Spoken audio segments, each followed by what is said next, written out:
Hey, what's up, everyone? The G4 is back with the new G4 podcast, the renewed version. We've been really wanting to recontinue our podcast. I know we did a couple kind of half podcast things where where I played like TF2 and I kind of talked a little bit about the gaming scene and such, but it wasn't really working out that well just because of the fact that I didn't really have that many people to play with, and all of our schedules kind of got misaligned, so that kind of didn't help us in that manner. And the old podcast had been abandoned because I kind of was thinking, oh well, maybe I should wait for everyone to be on for it. But honestly, now that I think back and I look at it, I'm like, I kind of have a different view of it. I think that it's better for me to just run the podcast and have whoever's there just be on. And that would kind of make it a lot better in that sense, because then the podcast just runs anyways, and we don't have to worry about having regular guests or irregular guests and such. So, with that being said, let me introduce you to our guests for the podcast today. And sorry, I say guests. I'm sorry, they're actually hosts. We don't really have any like major guests. We just have hosts. So we've got Chris over here. I think, yeah, there you go. Hey. We've got Epic. Hello. We've got Alex. What up, what up? And I don't know if he's going to talk that much, but we also have David here. So the first topic that we'd like to discuss today. So we've got three topics. I will say we will get to each one of them. So the first topic we will discuss will be about Starfield and its expansion, and a little bit about Bethesda if we want to go into it. The second topic will be about COD Black Ops 6, and probably a little bit about how Call of Duty's doing. And the third topic will be about Ubisoft and just the Ubisoft situation in general. As per usual, we're only going to be discussing these in a gaming technical sense. We're only going to focus on the gaming and really the technical parts of the game and really nothing else.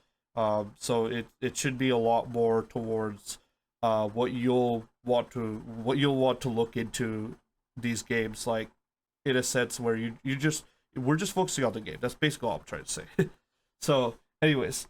Let's start with Starfield's expansion. So, I think I can kind of start this off. So one thing I will say, going in with the Starfield expansion is that so this is the first expansion of this game.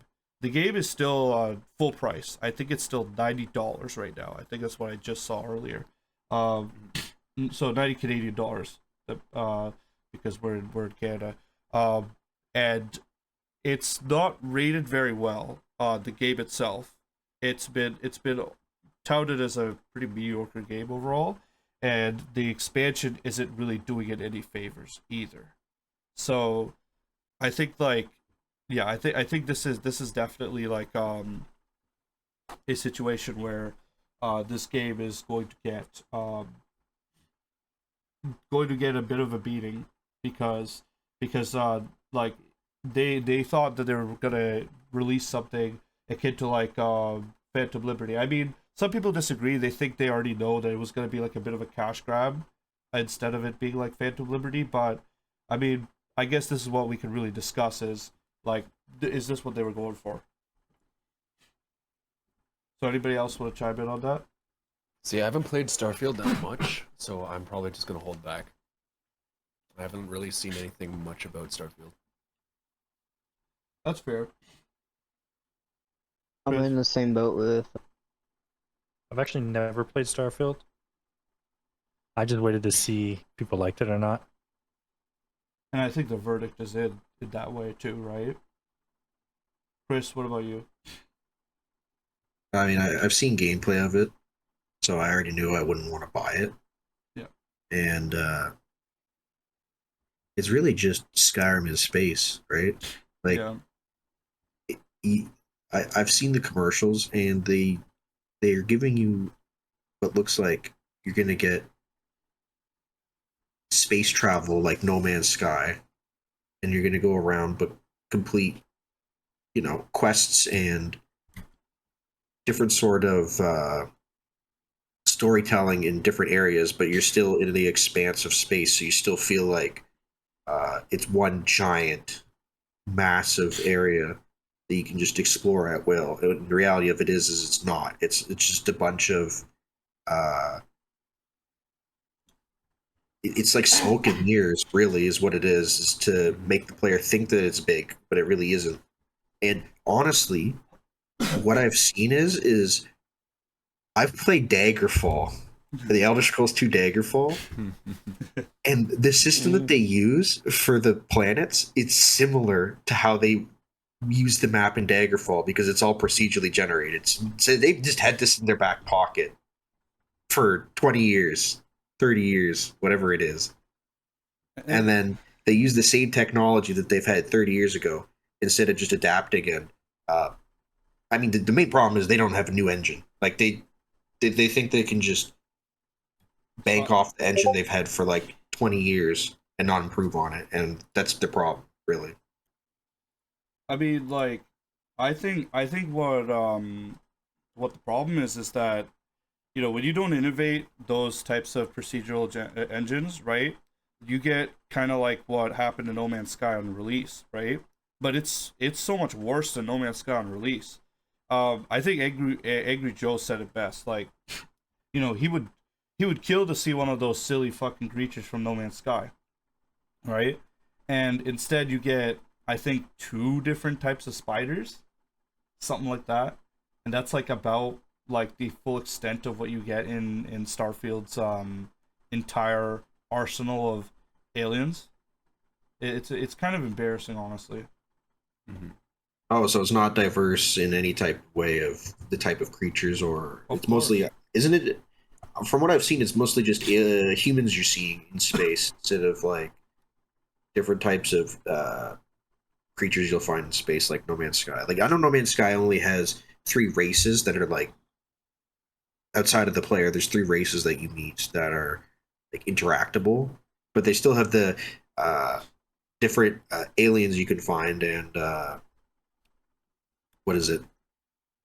Identify as part of like their gaming loop for their sandbox game, right? So Yeah, and I honestly think, like, he, like, Todd was at the same party as Sean the one time. He really should have just asked Sean for some advice. That's what I think. Like, I think it's a thing where if he at least took some ideas from No Man's Sky, it would have been a lot more successful. Just a couple, right? Like, they didn't have to go all out for it, but at the same time, their handcrafted planets are like the only place where there's like, any sort of depth. Actually, I think Mudahar said it best. He said that the game is not even like shallow as like a puddle. It's like there's like basically damn near nothing in terms of the other planets. Like, they're completely barren for the most part. Whereas then if you go to a planet in No Man's Sky, there's at least like 10 different things you can do on the planet, plus more as you get to like the space station and get other missions and such. Mm-hmm. So, like, from an exploration perspective, it was already doomed when they really didn't like work on any of the unique things that you could find in the game. Because ultimately, so this is one thing I've described in the past, is what I call kind of the matrices of a game that has procedural generation, or like like a quotations unlimited amount of content. And those matrices are like, they're very, very large numbers. They're very, very large amount of content. If you were to, if you fed it to a machine would tell you, yes, that's 1,000 planets of content, right? But if you fed it to What's going on? called, where this is the podcast. Did you just bump into the podcast? I didn't even know what was going on. Hello. Okay. Hey. Oh yeah, so we have Tyler here as well. So anyways. What's up, gang? Yeah, Surprise guest. we have the surprise guest. Tyler, if you could just we have a document for the podcast.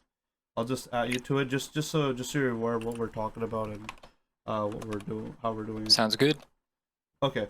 So anyways, continuing on, like so the matrices of like having like thousands of planets worth of content. Oh, for a machine, it's like, you know, they could deduce it down to, not deduce it down, they don't deduce it down, they take the whole value of 1,000 planets, they tell you there's 1,000 planets. But a human will tell you that after exploring about maybe 10-15 planets, that there is darn near nothing on most of them, right?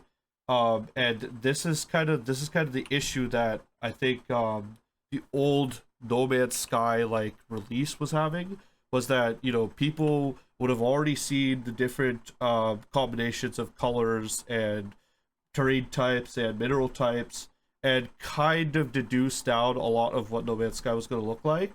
But the difference is that after every update, that matrix just became bigger and bigger, so you couldn't deduce it down as easily. And I think that's kind of the important part, is that like those matrices for a human is easier to deduce than a machine, and that's the reason why something like Starfield, to you know, yes, to like you know, a robot, yeah, it's a lot of content, but to a human, it's not very much at all. Especially when you consider the fact that there are some stuff that you don't even need to go to the matrices for, like just, you know, having the spiders and stuff in the game that are the only alien creatures that you fight. I think it's only 2 spiders, right? So someone could check on that, but I'm fairly certain that's what I saw from Angry Joe's review, and I think Shattered Space adds 2 other enemies, something like that, which is what I've been seeing for the user reviews. 2 new enemy types and no new vehicles. That's another big thing too, is that they added a vehicle, and I believe they added it after release. So it was already disappointing the direction that they were going. I mean, personally, I don't think it's necessarily bad if you only have one race of alien, right? I think it just depends on how you execute that. Well, it's not the right. Like if it's the same race. Animal, or sorry, like same. Oh, okay, it's like same creature.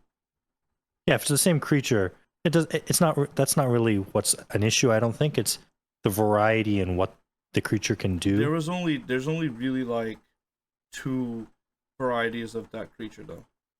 I believe it's like 2 varieties of that creature, and there's no variety in what the creature can do. The creature just comes up to you and just attacks you. That's it. There's no like, you know, special attack. There's no you know, bunch of them swarming together or like calling in a hive or something. Like nothing cool like that, you know? Like I'll give them ideas. Imagine, like, just look at StarCraft. You've got shit tons of Zerg attacking you, right? Like, imagine something like that. You go to a planet and you've got like swarms of this stuff just running at you, you know? You don't have to make them all entities that, you know, are programmed as enemies. You could maybe make like the first row of them or something, just to give you like the feel that you're being chased by a giant hive or something, right? And I think like, you know, something like that would have been really cool. You know, just like some addition of I guess like there's no actual like feeling of danger in that situation. And honestly, that's like most of the game too. There's no feeling of danger. There's no feeling of like, you know, that you're really gonna like get overwhelmed. Like I feel like that's something I saw with a lot of the game. Like, you know, the fact that you could just wait in the middle of a battle, apparently. I think, yeah, you could like sleep in the middle of a battle. And I don't know if that was something that was available in Skyrim. I think in Skyrim it even says no, you have to like, you know, when you can't rest when enemies are nearby. Yeah. So I think that's something that they didn't It's like even the same fix. thing with Minecraft. Yeah. And they didn't even fix that in the new engine, the Creation 2 engine. Though I don't know if that's been fixed actually. That might be changed, but I know they didn't fix it on release because Angry Joe had complained about it. So it really shows that like there really is a lack of care as to where this game was gonna go. And I think like this type of neglect is what gave it such a rocky release.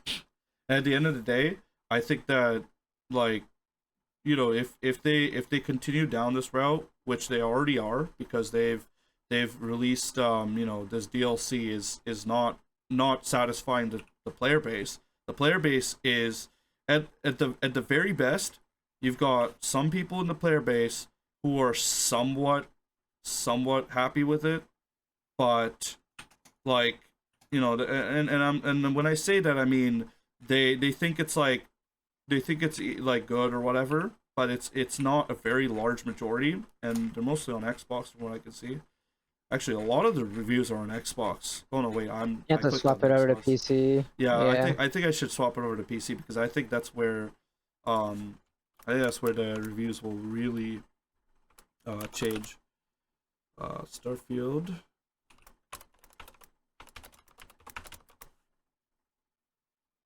Sorry, I'm just checking right here. All platforms. Let's see. Yeah, PC. Actually, funny enough, on PC, user review, it is somewhere around the same actually. But yeah, like a lot of people have said it's overhyped. Um, you know, they're very disappointed. Some people are saying it's a scam, and that's another thing too, is that I think it's probable to even call it a scam because it feels like, you know, it honestly, when I said that they tried to pull a Phantom Liberty, they really didn't. They knew it wasn't going to be like Phantom Liberty. What they knew was that people would buy the DLC and hope that it would change the game, and they would finish it and they would realize that it's not really what, you know, what it was packaged to be. So that's what I'm seeing so far. Yeah. The PC user reviews are lower. They're lower by 0.2%. Yeah, it's effectively the same. Yeah. Yeah, around the same. And like, you know, people are paying 55 Australian dollars apparently. Like this is kind of crazy. Boring and clunky. Like, yeah, it's just disappointing. And honestly, moving forward with Bethesda, like if this is the attitude that they give to Elder Scrolls 6, this could really be disappointing. Like we don't, like, all we got for Elder Scrolls 6 right now is a 6-second trailer. And it's not even a trailer, it's just them fucking panning out from their landscape. Yeah, so it's a landscape panning. So it just kind of it's a showcase of the shader, I guess. In a way. So. It's not even like that impressive. Like when I looked at it, I was like, well, it just looks like any other modern day shader. They, like, sure, the creation engine might have gotten an update maybe throughout that time period, but you know, for what I can see, this is like maybe slightly better than modded Skyrim. Like, I don't know, like it didn't look that mind blowing, you know. You know, it's like the only way they could have looked mind blowing is maybe if they had like a fight scene and it looked like something, you know, the graphics were like Tarkov, you know what I mean, like really up in your face and everything's like, you know, really high detail in front of you. Now, I'm not saying that Tarkov is amazing in terms of graphics. It's good, but it's not the best. It's just that it is like the texture wise, it's kind of impressive. But Tarkov also is on Unity engine, and this is on Creation engine. So like, I mean, that's kind of the thing, is that like, if this is the extent of the Creation engine 2, graphics wise, I think they're gonna be okay anyways. Like, that's never been Bethesda's weak point entirely. I guess somewhat. The Fallout 76 definitely did have that issue, but probably not to that much of an extent. Anyways, anybody want to add anything to this topic? Yeah. You go ahead first. I was gonna say, like, on the more technical side of things, like you were saying, like, earlier today you were saying, like, it's just effectively a glorified tech demo for the Creation Engine 2, which I wholly agree with, because it's, I played it on around launch or for week 1, and what is it? I was playing it for a little, and in the starting area, right? It felt big and empty with like a single building in the middle, and it's like, if this is what they really want to like push and advertise, this is not good. This feels underdeveloped, and I was like, this is not a game that they should be selling for a full price. I didn't even get like past like that starting area basically, just because the game actually broke on me pretty much. I was playing this on the Xbox, right? Yep. And I couldn't get past like the main menu. I couldn't press any of the buttons. So I'm like, okay, I'll just uninstall it because this game, one, it wasn't worth my time. Basing off the first hour of the game, it didn't grasp my attention, and the game's evidently just buggy, and I can't click on anything. So this shouldn't take up storage on my hard drive. Yeah. And And it's really disappointing because like things like there are some cool aspects of the game. Like I saw the shipbuilding, and I thought, well, you know what, shipbuilding is always a cool thing in a lot of games. But it's one thing to have shipbuilding, but it's another thing when you can't even have like a share system to share like the designs that you make and things like that. yeah, And then to add on top of that, like the fact that you can't really even fly your ship off of a planet and just like fly around in space like in No Man's Sky is really disappointing.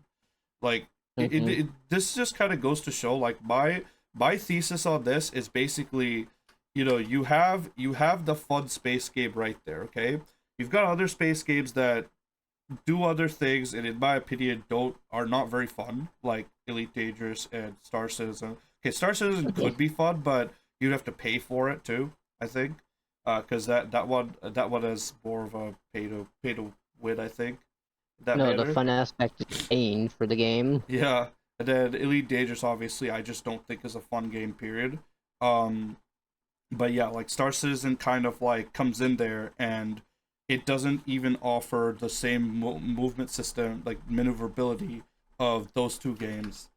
Plus, just being a Fallout / Skyrim in space, just like it really is. Honestly, like the best way I could put it is Bethesda took what they were decent at, and then they made it into a very much like a generic space game product that just didn't really do any better than anything else. Like in all honesty, like some people shit on like Fallout 4, and I understand why. Like I get it. Fallout 4 isn't that great compared to the other Fallouts in terms of the story and things like that. But like if I was to really compare them like, head to head, like Fallout 4 is so much more like interesting of a game. Has so much more things that like unique and fun to do than Starfield. That's what I think. I would much rather take Fallout 4, and honestly, I might even much rather take Fallout 76 over this game. And I know that Ryan, he Alex, your keyboard is Sorry. coming off. So I know Ryan, he would take what's it called Fallout 76 over Starfield 2, and I mean I would as well, yeah. he's been playing it, and a lot of people have said Fallout 76 has gotten finally to its No Man's Sky moment where it's like actually good now, which is interesting to hear. So yeah, I do want to wrap up the Starfield topic. So if anyone has anything else they want to say about it, you could say your piece. I think Chris wanted to say something, or Yeah, I just wanted to say that I thought what David said about the enemy variety, it made me think of. I think the Halo series has good enemy variety, and even like I immediately think of the elites in Halo Reach, and Yes. they're even among the elites. There's different types of elites. Like you have the basic ones, you have the officer elites, you have the special ops elites, which are the ones with the glass helmet, whatever, and the jetpack. Then you have like the zealot elites that always carry energy swords and rush you down in melee combat. And then you have Then like you have the generals. Like there's just even among one type of alien type, there's like 7 or 8 different types of aliens. Then you have brutes, you have like at least 4 or 5 different types of brute types. Then you have the grunts. You have like 6 different types of grunts. Those are literally just the cannon fodder, and they have 6 different types of those guys. Mm-hmm. The jackals, they have way different types of jackals. It's and then don't even get me started on the flood. There's like tons of different types of floods.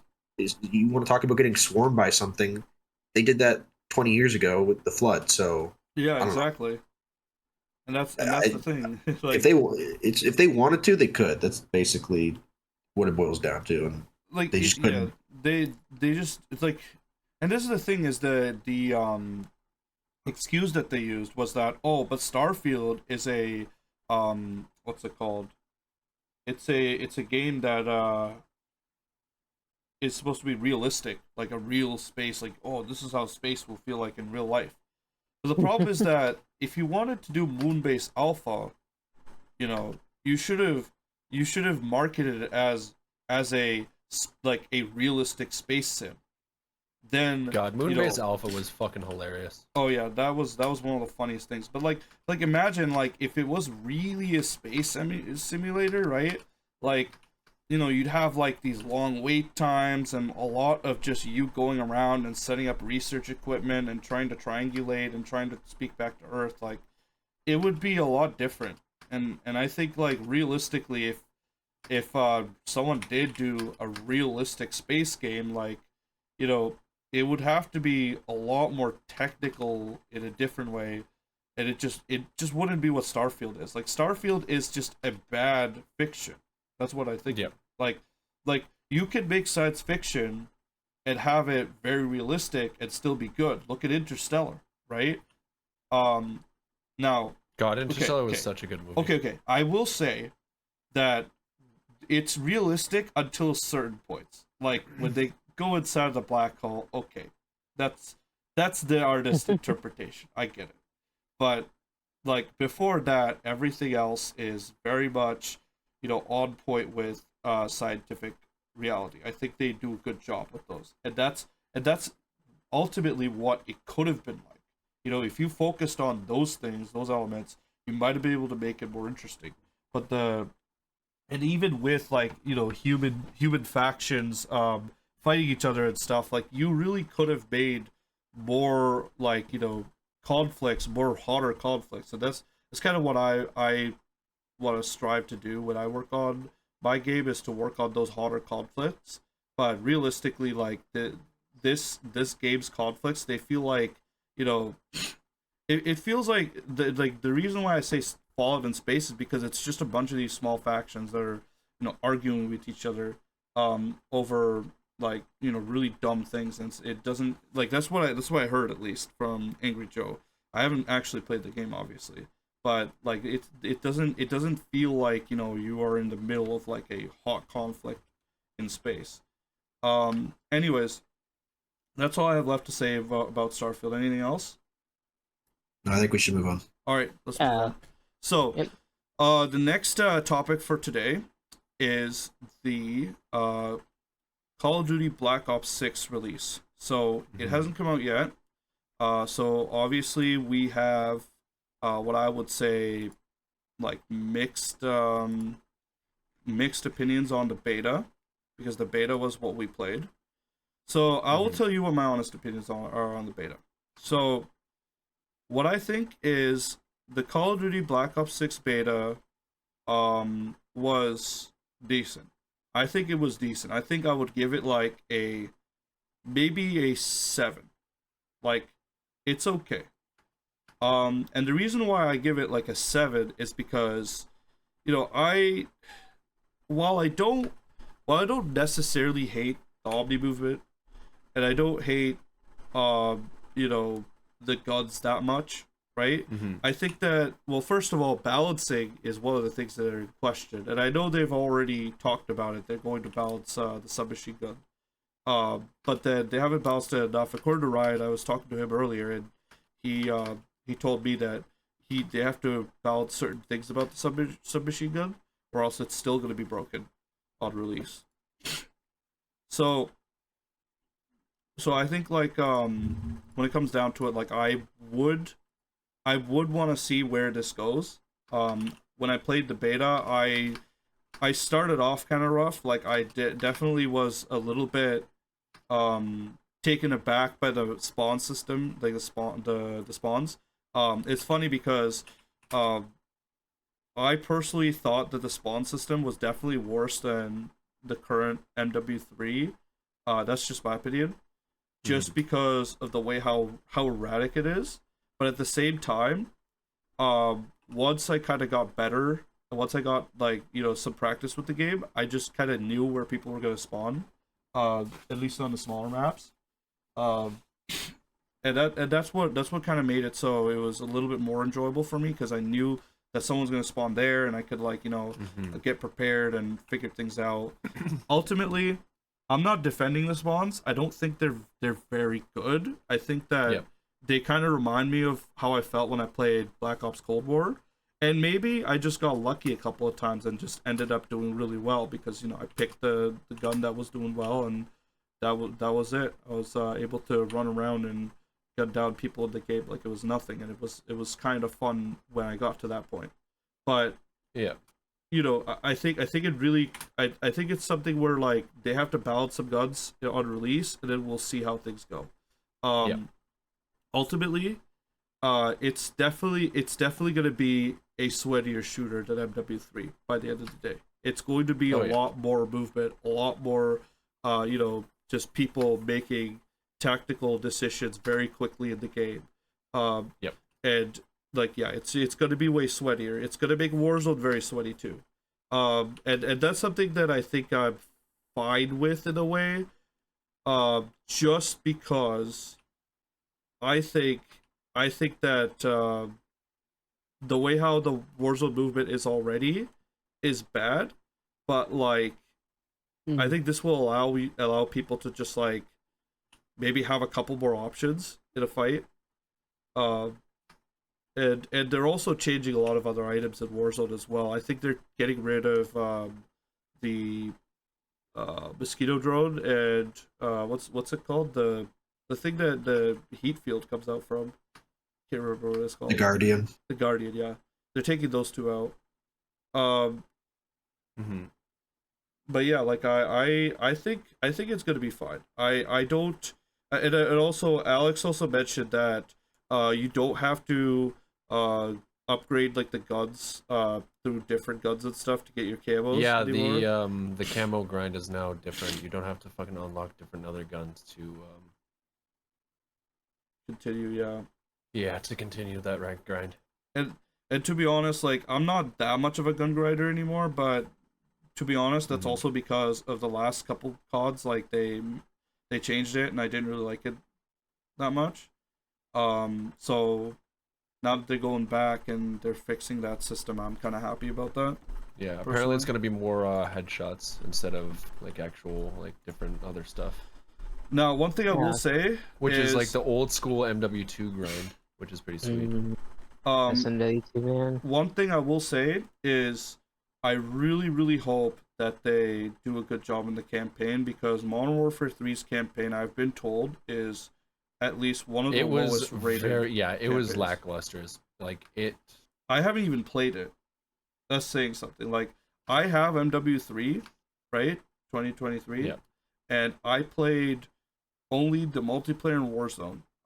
I didn't even touch the campaign. And honestly, I don't even know. Does DMZ even exist? I didn't even check. No.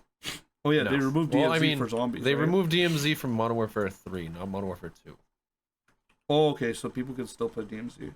People can still play yeah. Wait, does it put them in Urzikstan instead of what's it called? No, they're still in Al Mazrah. Oh, okay. I see. Well, that's not the only map play, but yeah. Okay, so I think like the only like main points of contention that I do have with Black Ops 6 is that, I mean, obviously SBMM is going to be back. It's definitely going to be sweatier in matchmaking for that. I I just can't really calculate right now whether or not, like, from the beta, whether or not, you know, we're gonna get the same experience as Cold War. Because if we are getting the same experience as Cold War, I think that's gonna be something that will probably make. You also do have to remember that it is Treyarch making this game instead of Infinity Ward. Okay, who made Cold War? Treyarch. That's my point right there. Cold War. That's why Cold I'm War's like multiplayer is atrocious. I liked it, to be honest. I think the problem with Cold War's multiplayer was that, I mean, first of all, I think I definitely rated it as the worst spawns. That's for sure. I think it was one of the worst spawns. The guns were okay. They weren't too bad, but I think as I played it more, I just got kind of sick and tired of how the maps kind of ran as well. Yeah. Some of the maps were way too large for the actual gunplay in it. And the SBMM in the game was way stronger than it has been in a lot of the newer games, in my opinion. With the exception of maybe MW 2022, which I think I would argue has probably one of the worst SBMMs. And in my opinion, MW 2022 has the worst set of maps. I know some people don't agree with me on that, but you don't like Sienna border crossing or whatever it's called? Hacienda. Hacienda is a different map. Sienna border crossing. Oh, like the traffic jam. Yeah, the traffic jam map. I don't like that one at all. It's just they were definitely trying something with that one. They tried and they failed. It's just so messy. I don't like it. The visibility on the map is so poor. Like it is. The whole thing with that map is someone stands up on a car, gets like a kill, and then gets shot. And I don't know. That's just kind of like rinse and repeat of that map. And then someone like rushes the side of the map and gets like quick scoped. I mean, like, I don't like. Look, I'm not gonna say every map should allow me to fucking rush the enemy team, but sometimes I feel like the maps should have a path for me to be able to like get around, instead of just have like this really weird kind of half visual area, like with all these cars, like where, you know, people can half see the area and half can't. It's just, I don't know. I just think it's kind of silly. Yeah, no, that's pretty much the only thing I can think of is like, and like Infinity Ward, the multiplayer in Modern Warfare 3 2023 was pretty decent. I didn't think it was that bad. And I ended off with a pretty decent, like probably my best KD in any of Call of Duties that I've played.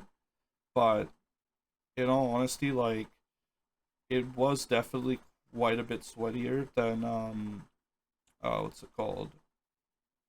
Than MW 2019. And MW 2019, in my opinion, was like not too bad. But I also didn't really like the maps in that game either. I felt like most of the maps were just really annoying to get around. So I only played Shoot House. To be honest, this is the 2 games I've only been playing, like, these since the last 3 games. I've just been playing Shoot House in these, most of them. Yeah. Like Shoot House is the best map design in my opinion. And of course Black Ops 6 probably won't come with Shoot House. It'll probably come with like Nuketown. Nuketown, let's go. You know what's funny is that I only remember playing Nuketown in Black Ops 4 because that's the last time I really played a Black Ops game, like multiplayer wise. And I mean, it wasn't a bad map. It was pretty cool. I wasn't the greatest at it, but I didn't think it was that bad either. Black Ops 4, I think the map designs were pretty decent. That's my honest opinion, though. But yeah, I mean, that's the thing is that I played Black Ops 6 and I felt a little more Black Ops 4 than Cold War, so that's why I have a little more hope for it. That's really it, right? Like, anything that can get me back to the old Black Ops 4 feeling is a good thing, because that's one of my favorite Call of Duty in terms of combat. That's a really weird thing to say because there's a lot of people who do not agree with that, and I mean, ever since the first G4 podcast, I've defended it because I've just thought, like, you know, it was a cool combat system. but of course it's hard to defend that game after, you know, it had paid DLC that you literally had to like pay to pick up the gun off of someone who had the DLC. Like, Maybe here. yeah, it's some crazy stuff. Does anyone else have any other opinions they want to express about Call of Duty? About Azure Cave is awesome. Well, I know some people don't agree with that. Me, I Yeah. was always like, meh. I had good times in Azure Cave. I've had pretty bad times. I think all the maps are awesome. 2019. So, I definitely. My opinion is probably not really Yeah, I understand. that great. Well, I mean, it's fair. If you like the maps, you like the maps. I'm not going to change your mind. I just think like there are some maps that are there are some maps that I don't personally like. There's some maps that are detestable, and there's maps that I think like, you know, I personally think if I had a list of like the worst video game maps of all time, they do belong in there, in my opinion. I think for me, the only thing that makes a map bad is if you can do like some weird stuff with the spawns to get people to literally spawn in front of you every time. I like, mean, yeah, I suppose. This MW3 had a lot of that. You just like sit people in specific spots. You and could like the enemy players are spawn just going to trap, spawn literally in front of your teammates. Yeah, spawn trapping. Yeah, that's Yeah. yeah, it's understandable. Yeah, I just think like there are some maps that just like are worse than that, just because while spawn trapping's bad, it's like it kind of just signals to the team that's getting spawn trapped to just leave because they're just getting their ass whooped, in my opinion. No, but like think about it in a competitive standpoint as well. Like, well, I mean, I get that, but CDL doesn't. I know there's like a gentleman's agreement not to do it, but like I don't know. CDL, they don't have that though. I don't see spawn trapping in CDL. Is there? Yes, there CDL, is. you can spawn trap. Oh, really? It's a very good strategy, obviously. Oh, I didn't actually even know that. That's No, That's it's really it's an actual strategy. Actually, That's what why the fuck? whenever I'm playing CDO with like Chris or Sam, I always tell them, hey, push up, go into their like try and get them stuck in the spawn. But it's not the same as like the shipment spawn traps, is it? No, it's not. See, that's kind of what I was referring It can be. It's actually probably worse, honestly.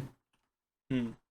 You can I get know it to be High absolutely Rise. worse. High Rise has a thing where you can set up your team in a specific way, so they spawn literally in the exact same spot, like every time, and they So- can't do anything about it. So like, yeah, I think that's kind of bad. Anyway, That's for sure. yeah.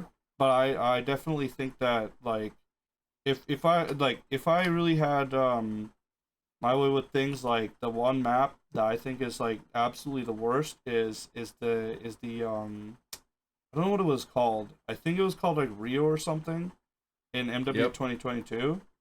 Absolutely one of the worst maps ever made in Rio. human history. Human history. I think that map is in my list of worst maps. That is near the bottom. Like next to like I don't know. Honestly, I haven't even decided anything else yet. But that's got to be like top 5 worst. Like I do not like that map. I think that they did a really bad job in terms of just I like Rio. navigation. I think it's terrible. So, anything else anyone want to add about Black Ops 6? No, I feel like the movement system is actually really nice. It feels a bit more fluent than other CODs. I agree with that. Yeah, it's very, very nice. With that, I'm actually pretty excited for this one to release, to be honest.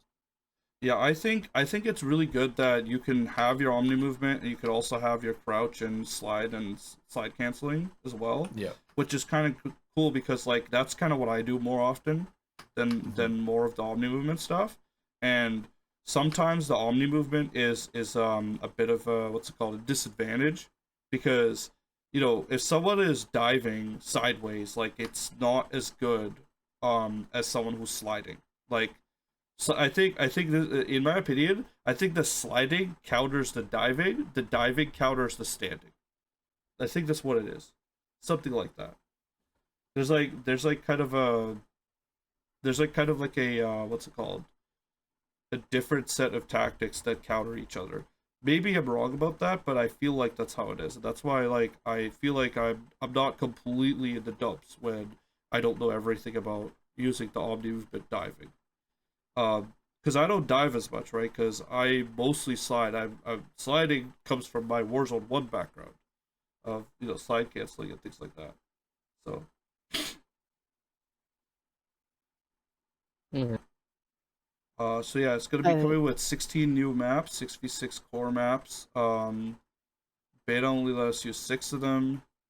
I honestly don't remember too much about the maps. I just know that the mine map I grew to. Like I first really didn't like it, then I started getting really good with it. The map where you're on that like abandoned train track area is pretty decent in my opinion. I got better at it. Um, the the mansion map I thought was the worst. Because that's the one where I started realizing like some of the spawn problems, and I was also like I just do not like the center area. I think it's terrible. But that's like the only map I had like a really strong opinion on. So yeah, anything else? I think we can move on. Okay. Uh, All right. Let's move on to the last topic, and this is the juiciest topic. Epic, I hope you have enough time. I know I have the time. I let my plans know that. Yeah, no worries. So we're gonna take around like 20 minutes on this topic, anyways. Okay, so this is the big topic, and this is definitely the kind of the talk of the town right now, and not a good way. So Ubisoft has been going through a huge amount of scrutiny based on their recent releases. And of course, we are only going to focus on the video game aspects of the releases. And I think it's important that we mention that whatever happens with these releases, we do hope that the players get what they want out of it, but ultimately it's not looking that way. So just starting off, we have the what do you guys want to start with? Do you guys want to start with the juiciest, or do you guys want to start with? I say we save that for last, like very last. Okay, so I'll start with Yeah. my kind of emotional connection with Ubisoft. Because of this specific game that I'll start with is not one that relates. Why to the fuck would they do this? What's wrong? What? What? No, I'm talking about what fucking Ubisoft did to our beloved game. Yeah, yeah. Why did they delete the crew? What the fuck? That's not cool. They I was have still, deleted the crew. Like I was so pissed off at that. And Steam didn't give me a refund on it because they're like, oh, you played more than 2 hours. Excuse me, Gaben? Excuse me, I can't play the game, Gaben. I want my money back. Talk to Ubisoft. Talk to the Guillemot family. Tell them I want my money back. You don't They understand. deleted my game. It's like, But Seth, you don't understand. Ubisoft, yeah, one exec said you should be comfortable about not owning your games. not owning my games, man. He actually said that. It was crazy. Honestly, it's so insane to me how disconnected they are from just your regular gamer, like the person who just wants to play the crew. I just want to play my racing game. I thought it was a cool racing game. Honestly, I defended the crew from the beginning. There were people talking about the crew saying like, "Oh, it's too arcadian. Oh, it's not really the Need for Speed thing, like." Dude, the excuse me. Before the cop DLC that they made, the police system in that game was pretty decent. It did its job. It had a cool set of police. It was interesting, and they kind of took good inspiration from Need for Speed Most Wanted, the original, right? And like, for a racing game, it was so full of content. It had a map that was like sure the size of Delaware, but like a good depiction of the United States in that size. You had a ton of cars and a ton of different customization selections for them, like an like a really high amount of customization. Like you could change like so many different things. Like the fact that some people were brushing off saying, "Oh, it's not as much as like Carbon or whatever." Like I get it, dude. I've been in that era. I came from Need for Speed Underground too, and Most Wanted 2005 and Carbon. Okay, I know it's not as much as those games, but come on, they give you a pretty good map. They still give you like just enough customization selection for you to make, something that's unique. And like the game was really good, and like it's really disappointing that Ubisoft decided that they make the Crew 2 and the Crew Motorfest, and they just delete the crew. They delete the server. They don't even give us dedicated server tools. They don't give us any way of like playing it offline. Nothing. I'm gonna head out now, but Yeah, you guys no have fun with the worries, podcast. It's Tyler. Take care. Now, See ya. on that topic though, Yep. there is a fan-made server I in the was gonna works. mention that. I don't know if it's out yet. It's called the Crew Ultimate. Now, I don't know how it's set up, but like the one positive that I can kind of see with this is if we can fully customize it, or we can get rid of DRM. the one DLC, the police one. Yeah, and You know we could how go back they to the- ruined police chases. Yeah, exactly.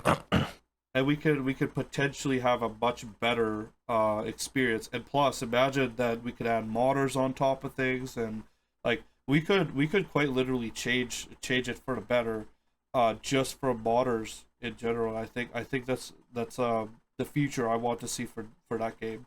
And I think the game will probably have a future because of that, because there are people who were passionate about this game, and like as much as there were some that felt like it wasn't as good as that they wanted it to be, but like I thought Like it me was. personally, I prefer the Crew 1 over the Crew 2.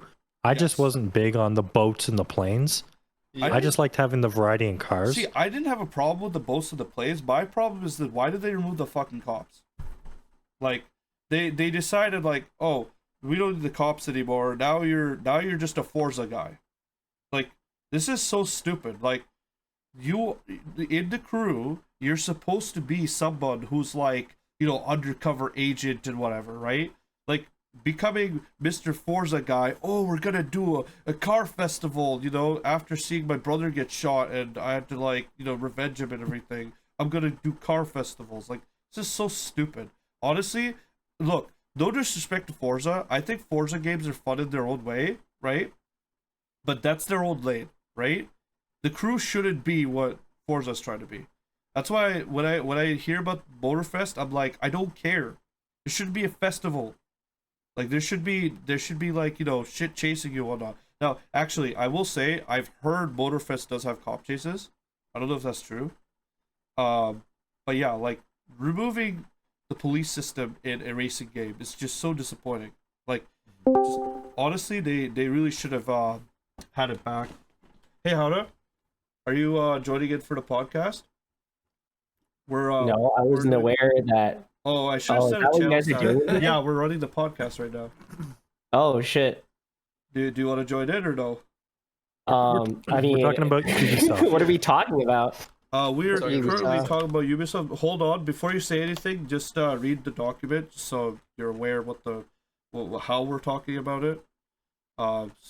Just because we have some outlined things that we're speaking about in a specific. I believe way. it's in the admin room. I added him in the thread where it is. Okay. Don't worry. He can take a look. Anyways, I'm gonna continue what I was saying. So basically, like, yeah, like for a racing game, I just think that it's really disappointing the direction that they went in, and they straight up just deleted the game. So Mhm. I think that what they should have done is given people the tools to run either dedicated servers or just have a single player option. And ultimately, if they did that, then at least we'd be able to continue on. But it's like now you've got people who are just having to try and rebuild the game, like rebuild a server pack for the game on their own. And to be honest, if yeah, I guess what David's saying, if that ends up being true, where we get a older version of the game without the one DLC that ruined it, that would be really cool. But I will move on from the crew unless anybody else has anything else to say about it. Well, I'll just quickly say I don't know if I misspoke, but Yeah. it's called the Crew Unlimited. I don't know if I said Ultimate by accident, You said Ultimate, but it's yeah. called no, it's called the Crew Unlimited. My bad. Yeah, and I'll just add on. We don't know much about that project, so I will say I'm not gonna put any official endorsement or anything. I don't know how successful that project is. I Well, don't just know from what I about it. quickly read, it was just saying it was it wasn't public at the time, but then there's like a Discord you can join. Yeah, I that's have always to the do a little case. bit more research. Yeah, I have that's to do more always the case, research. where it's like a Discord you have to join, and who knows what. So again, I'm just gonna say our podcast currently just seeing what's happened there, and we're not really like endorsing it or anything. We don't really know much about it. So anyways, we could go to one of the next Ubisoft games that they messed up. They messed up the Division. So Epic, I'm so sad about that one. I know you are very strongly opinionated on that one, because I remember playing the Division with you, and it's kind of crazy because like when I played it, I thought it was like it had like the base to be a nice game, but it was It just does. like it's honestly, the Division is probably like one of the nicest looking games, even though it's been out for like a really long time. Um, you know, and like they really couldn't make like interesting like enemies or insurgents or anything like that. Like they couldn't make the story interesting. It's just like the experience is very very watered down. Yeah. And to be honest, like I personally think that like I don't think I would ever really be interested in a Division title in the future, because I just think that they had their they had their chance with Division 2, and from what I understand, it was just about as mediocre as the first. I couldn't even play it because I couldn't open the game. So like Yeah, that I went to open Division 2 and guess what? It crashed every time. So I believe the issue was at the time the reason they defaulted to DX12, and it was whatever they did to it is very unstable. So you had to like forcefully revert it to DX11. This is the same for Division 1 as well. yeah. Like if you want a guarantee crash, run DX12. Yeah, honestly, it's like it's just a weird situation where I thought there was like just a glimmer of a chance that it could have been a decent kind of game series, like especially with how they like marketed the first one and how they actually It drew was the first very one, cool. Yeah. and then when it came out to be, it was just very bland. It's honestly like some people say like, oh, Watch Dogs is kind of bland, and like Watch Dogs 1 and whatnot, but I actually think Division might be even more bland. Watch Dogs at least like had some level of like let me put it this way, okay? Like people know, like it generally, if they played video games, they know generally what you're saying when you're like, oh, it's like Watch Dogs, when we like turn off the entire, like make the whole city go on blackout. But Yeah, there's no cultural relevance like that with the Division. The Division was just a boring game that looked nice. That's pretty much the case. Yeah, it was effectively just like another tech demo for the Yeah, it Snowdrop really engine. was. Tech demo is correct. I Division, I enjoy it. It's a very rough game. I believe Division 2 introduced a lot of QoL features, such as like the Summit, which was a 104 like dungeon or car hour or whatever, which I thought was a fantastic idea. But I think that was either at launch or near launch when they added that. Not to diss you, dude, but I will have to add a disclaimer. Epic is an enjoyer of Destiny 2 and Warframe, so take his opinions with whatever grain of salt that you'd like. I know some people enjoy those games. I have nothing against those people. Yeah. I just think that is a very niche amount of enjoyers compared to most casual players. I think most casual players who play like Warframe and Destiny don't really enjoy No, they would probably put like something closer to like Halo, like co-op, or like Halo. What's that mode called? When you play co-op with Oh, friends Firefight? against AI? Firefight, yes. Oh yeah, Firefight is amazing. Firefight I is one of the yeah. best like game modes. Like if I had to like rank game modes, like custom game modes and stuff that companies have worked on, that's like one of the top ones. I think Mm-hmm. Firefight is amazing. Yeah, my opinions are very like a looter heavy, so I'm kind of like more of a hardcore looter shooter kind of player.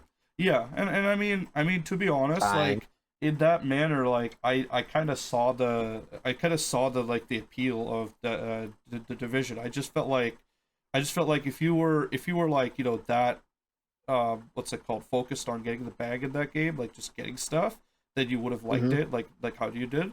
But I didn't really see it the same way. I kind of looked at it as like, oh well, like yeah, I'm getting this. Yeah, I can do this mission over and over again, but like, what's the point? Like, there's no story Yeah, progression. There's no like, there's the reward that comes from it it's is a lot more linear than anything. yeah, So that was one of the biggest issues with Division One is like the grinding. You just do the same missions over and over, and for what? To get like a better piece of like a loot that's like 1% better than your current one. It's like that's not worth my time. okay. I'd yeah. So unless anyone else has anything to say about the division, I'm gonna move to the next game in that list of Ubisoft games. Um, do you guys, Chris or Howden? I'm guessing no. I think Chris is probably talking to his parents or something. Um, anyways, let's continue on. So I want to talk about the Ubisoft game that I played, which is Far Cry 6, and let me tell you, man, it is probably the one of the worst writing that I've seen in a video game in a really long time. I don't know when the last time I played a game that had writing so unbearably cringy, unfunny Destiny to the 2. point where, like the gameplay loop couldn't save it. Um and the gameplay loop was just so like it was so similar to the other Far Cries that like I thought about it, I was like, why don't I just play one of the older Far Cries? I like the universes more. They have better universes and like, better weapons and just honestly they have better a lot of stuff. Sure, you can't do a bunch of the newer Far Cry stuff, but the new stuff isn't even that like, that impressive. It's all just like things that, you know, they've like they've kind of taken ideas from other games and not really developed them in that much of a high regard. Like it felt like lazy reinterpretations of things from other games. Like for example, like stuff like you could put like C4 on things and whatnot. Like they're trying to be like Just Cause, but it's too far too late kind of thing. Um, and then like what's it called? The only thing I liked about that game, the only thing I liked was the villain. Giancarlo Esposito plays as the villain. Oh, It's I was trying to remember what Far Cry 6 was. It was that yeah, guy with it's he had the purple suit, right? I don't know if it was purple. It was like more red with what's it called? Like Purple was white Far suit. Cry Oh 4. wait, Far Cry 6 was yeah. Far Cry 6 is It's what the was one where the you can I'm like trying to detach remember his weapons. name. His name was like something. What was Giancarlo's name in that game? I can't quite remember anymore either because that's how bad the story was. Barely can remember the name Yeah. of. I don't know. I don't even remember the name of the main character. Like I barely even remember the name of any of the other characters in that game. I'm not gonna lie, I kind of thought of Far Cry 5 when you said Far Cry 6. I'm like, oh yeah, that was the one with You mean the cult. 4? The cult is 4 5. Yes, yeah. Yeah, Like and then I just remembered. five was okay. I thought 5 was okay, I but thought conceptually the cult like story was actually kind of nice and yeah, like no, 5's story was okay. Like I don't think Far Cry 5's story was that bad. 6's story was just so cringy. Like I it like to me, I just felt like they couldn't write. I don't know. It felt like they didn't know how they were gonna write this story that like appealed. And I think that was That's one of the not problems, is that they wanted to appeal to like just like I don't know, man. That's all I can say. They wanted to appeal to something that I don't think like clicked in with me, and honestly, the like most of the people that played that game, I don't think it was like that interesting. The story was just too cringy, and Giancarlo Esposito couldn't save it. That's what I thought. But yeah, like I think that was like honestly, like by far worst Far Cry game for sure. I think I'd rather play Far Cry Primal, and that game is like, I don't know, that game is like really weird because it's like, 26. to be honest, what's weird about Far Cry Primal is that game wasn't even like supposed to be like a like there's no actual like real life tribes. They're all just like made up stuff, that game, and they still managed to make a more compelling story. So that's just kind of funny. I will say that in the past I probably had said like, why would you buy Far Cry Primal? But now I'm just like, you know what? It might have been a better game than Far Cry 6, at Very least at sick. the very least. I completely forgot 6 exists, to be honest. I just remember. Oh yeah, I have like the kit bash guns. I'm like, oh yeah, that's defining features to me. Yeah. So yeah, that's what I think about Far Cry. I know, Alex, you've played a lot of the Far Cries. I have only played up till Far Cry 3. I have not played any since. Okay, well, I'll just give you this, okay? Far Cry 4 is pretty decent from what I understand. I haven't finished all of it. Far Cry 5 is okay. I think story's fine, but like it drags a little bit, and it's got like the kind of feeling of, oh, well, here's all these different things you can do with, which are like dumbed down versions of things that are from other games, right? Which is what I was explaining about Far Cry 6, because that's exactly what they do in Far Cry 6. But Far Cry 6 is just terrible in terms of storytelling and everything else. So yeah, I think like if you were to continue down, I would say, you could play 4, you can play 5. I would not recommend 6. You could probably even play Primal in that case too. Yeah, Can I say something about Far Cry? Yeah, go ahead. I feel when it comes to especially a lot of Ubisoft games, but especially Far Cry games, they suffer from Borderlands syndrome, Oh yeah. which is, and this is for the storytelling aspect, which is, I don't like any of the characters that they talk about in the story.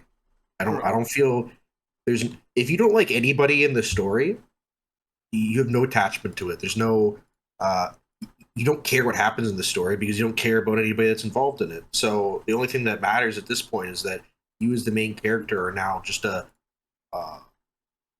a loose rampage in these games for Far Cry. You're just going around killing a bunch of people without a care in the world about who they are, because you don't care about any of them because they're so unlikable that the character development is non-existent, right? I played Far Cry 4. When you first meet the insurgents, to the point where you get to the end, they're the same person. They act exactly the same as what they were at the beginning of the game. They do exactly as they said they were going to do, which is terrible shit. Okay, one of them does child soldier shit, where they're just recruiting all of the children to fight for their wars and shit like that. And the other one is using child labor to sell international drugs. Like they're turning into a friggin' Indian cartel. Is basically what it is. I don't think they're actually Indian, but they're like supposed to be. I'm pretty sure Far Cry 4 is supposed to be based somewhere. I think they're like near Nepalese. India. Nepalese. Yeah, something like that. Somewhere in the Indian subcontinent, but yeah, north. In the Himalayas. Yes. Oh yes. Oh bro, okay. The Himalayan mission in Far Cry 4 was kind of fun. I will admit. I liked Far Cry 4's atmosphere. The world was very nice. It was very good to look at. Like, it was visually stunning for the time. But I think Ubisoft really just sucks at making characters for the most part. Like, The only ones I can think of off the top of my head that are Ubisoft characters that I liked are like Assassin's Creed main characters like Altair, Ezio, Connor, Edward Kenway's Sorry all about that. right. Oh, Yep. He's all right. I don't really know, like him that much. I actually disagree. I'm gonna say I like Edward more than I like Connor, to be honest. I mean, yeah, I think Edward's probably one of the better Assassin's Creed characters besides, Basically Ezio. because of like the fact that he's kind of I don't know, man. I feel like him being a pirate just makes it so much like so much just gives him so much more like Yeah, Fred? that's just his occupation. He's not really like I don't know. I don't think he really does anything interesting as a character. So it's fine. I don't know. He had character development in AC4 in my opinion, but Oh I yeah, mean, that's true. He I did. guess yeah. Do we want to cycle over to Assassin's Creed, or do we want to finish off the other games? There's a couple other games for Ubisoft. I guess I'll just go through them really quickly. The other ones. So then the other ones that I wanted to quickly just touch on was they had released X Defiant, which I know there was some interest in this group about for a little bit, but it pretty much fell off like almost right away after it released. I still play it from time to time. How was it? I still like it, but since there's not really Player base? not really much of G4 playing it, I'm just like, nah, I'm good. And Yeah. to be honest, it's kind of sad because it's a negative feedback or sorry, positive feedback loop of like people not playing it, and that's just kind of how it'll probably end up being because like you're gonna be asking G4 for paying whatever amount of money to get into this competitive shooter, and that's what it is in essential. Like it's not there's no looter shooter element or anything else that's like attached. Sorry, looter shooter. I meant to really say like a campaign element or anything else, right? There's no co-op experience or anything. Like with some of these games there are like say not co-op campaign, but there are some that have good campaigns like Titanfall where like came out with a good campaign with the shooter, right? So that's kind of the reason why I think that game probably was never going to get much attention from this group. And then you have Star Wars Outlaws, which I mean I'm gonna be honest with you, I'm not really a big Star Wars games fan. I've played a little bit. The recent one I played, I actually am going to continue playing that when I have a chance. The one that Chris was playing, can't remember what it's called. Jedi. It's called Star Wars Jedi Fallen Order. Fallen Order, yeah. That one was a pretty good cool. one. So That one's pretty critically acclaimed as a good game. yeah. Especially Yeah. the new one that came out, Star Wars Jedi Survivor. It had a really bad port to PC, but now that they fixed up most of the issues, some of the issues, it's a lot better now. And they basically with Survivor is the general consensus is Jedi Fallen Order, but more. Everything that it's already the original game had, but it's built upon even more, which is exactly what you want from a sequel, right? You don't want to play a sequel and find out that they've taken some things away from it. And to add on to that, that was from EA, and right? It was all EA. Mm-hmm. That was an Honestly, Yes, that's an EA title. That's the only good crazy. title. That is for honestly Star crazy Wars. because like EA, I don't know how EA is doing overall, but I know for a fact like when it came to those Star Wars games, they were actually doing their job, which is great. Yeah. I wouldn't say that. I would say they only produced Well, I one mean, good they Star Wars, didn't, two good Star Wars. they didn't like screw it over. That's what I mean. They're doing the bare think- minimum. All right. I think Let me say EA that, okay? Maybe I won't give them that much credit. I'll just say they're doing the bare minimum. They didn't, tell them to like hurry the heck up and f over the release of the game like how they did with some other games. Battlefield 2042. Anyways,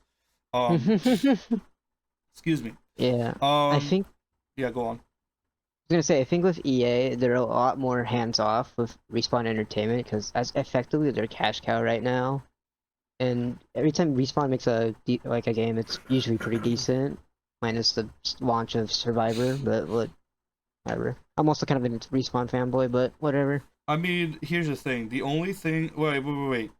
Was Apex Legends made by Respawn? It was made by Respawn, yes. Yeah, it was Respawn Entertainment. And it's kind of weird because like I think like Apex is still well liked and very widely played around the world, but I know within this group it's completely dropped off. Like it is Yeah. There is really It's just not. Alex. Yeah, it's Yeah, just I think Alex is the only one who like. My condolences. Yeah. thanks, I appreciate that. And actually, to add to that, I think the one other game that's starting to fall off in this group, I mean, to be honest, I kind of saw this coming, was Siege. And I wanted to add that in there because, like, okay, I'm gonna be honest with you, I think, though, like Siege isn't really on the same pile of like issues that these other games have. Siege is doing well in its old way, so, honestly, in all honesty, right? Like, I feel like if yeah, it's just how does just okay. thinking, he'll just listen to Yeah. it afterwards. That's fine. Like Siege, in my opinion, is still fine. It does its thing. There are some issues that I have with it personally, like personal opinion, but I just don't think that they're really like enough to like like okay, if I was working on Siege, it would have been a lot different.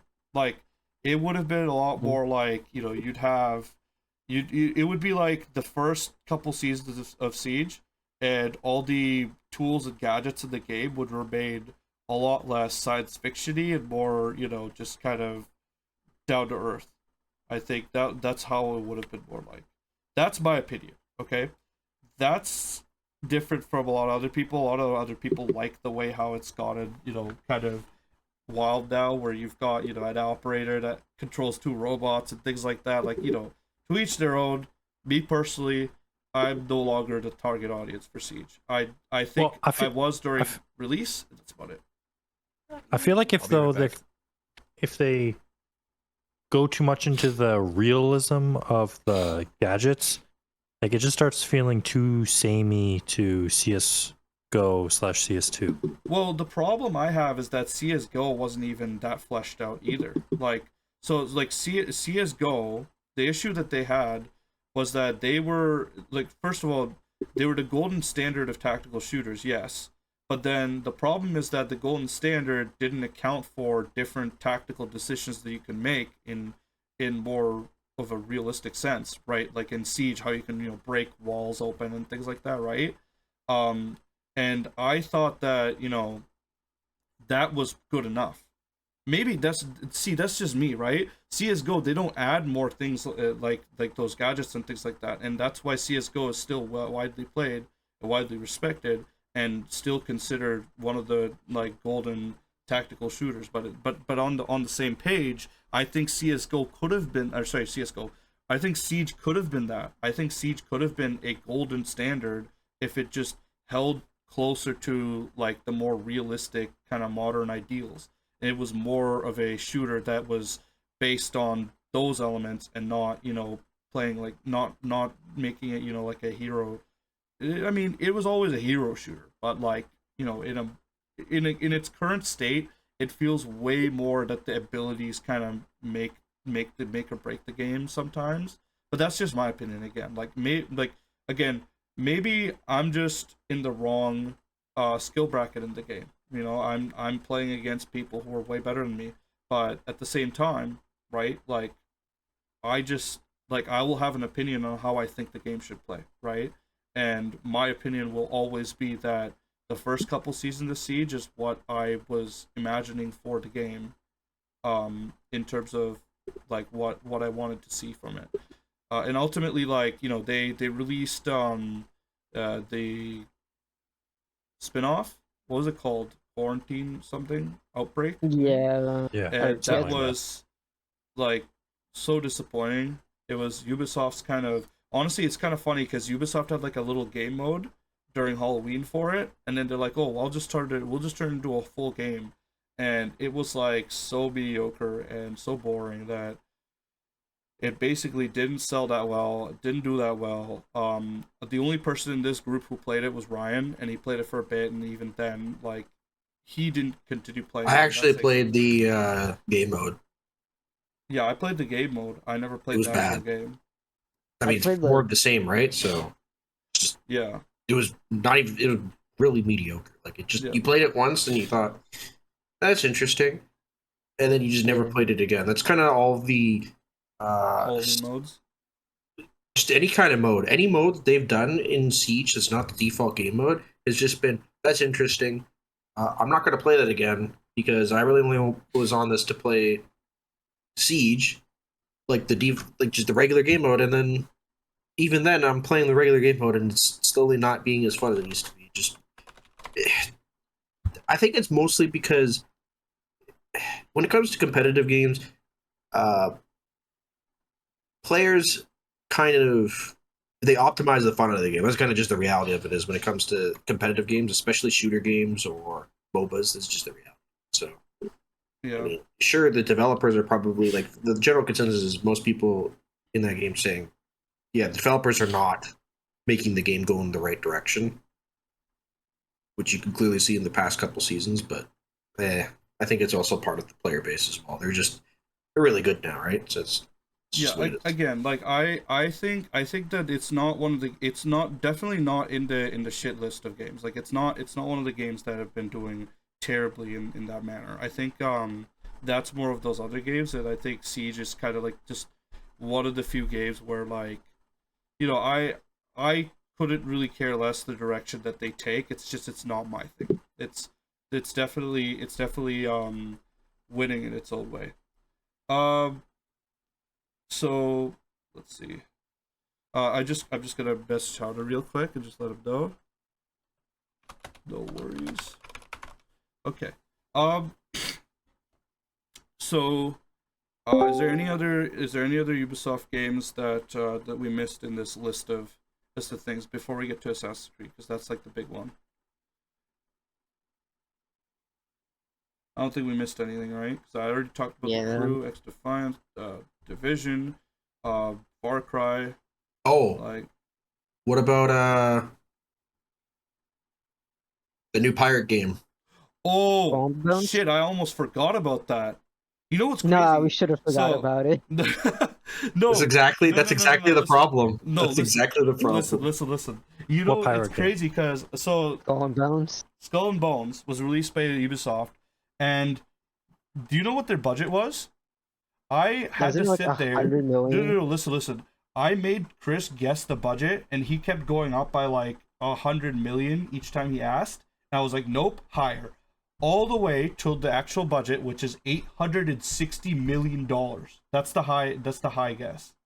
The low guess is, I think, 700 something. I think it was like 750 was the low guess. So it's between 700 to 800 million dollars.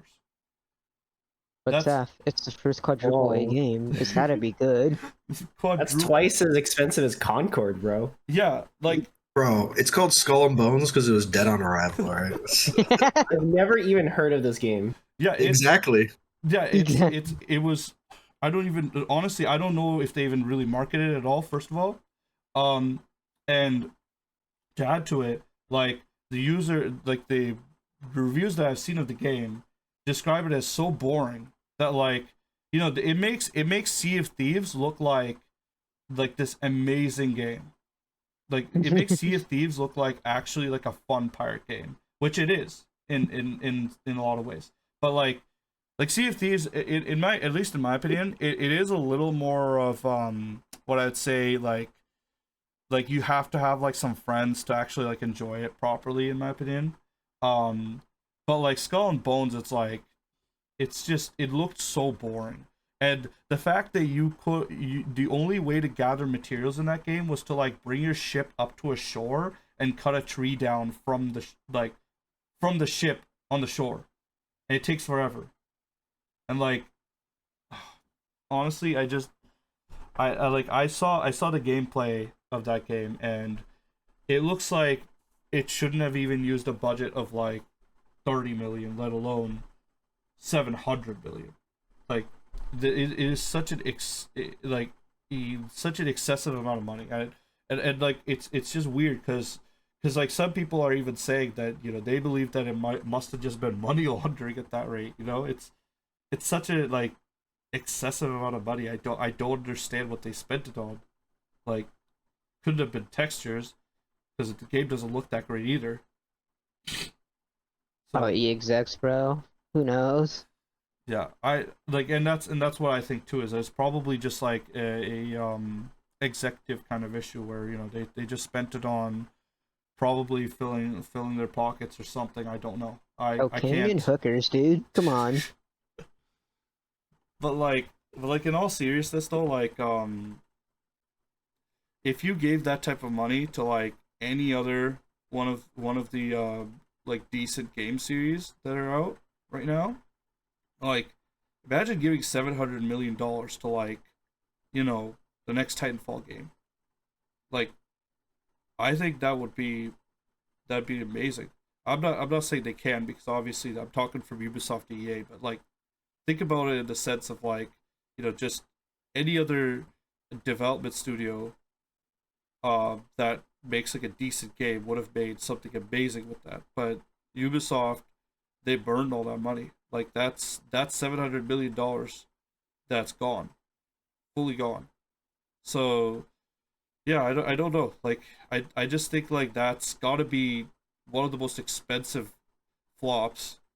I don't know how much they're spending on Assassin's Creed Shadows, but You could say it was the most Too much. expensive blunder. blunder, yeah. That's a good one. Yeah. What it is. Now, is that game online only, or is it single player? I think It's online. Ubisoft. It's probably only online only.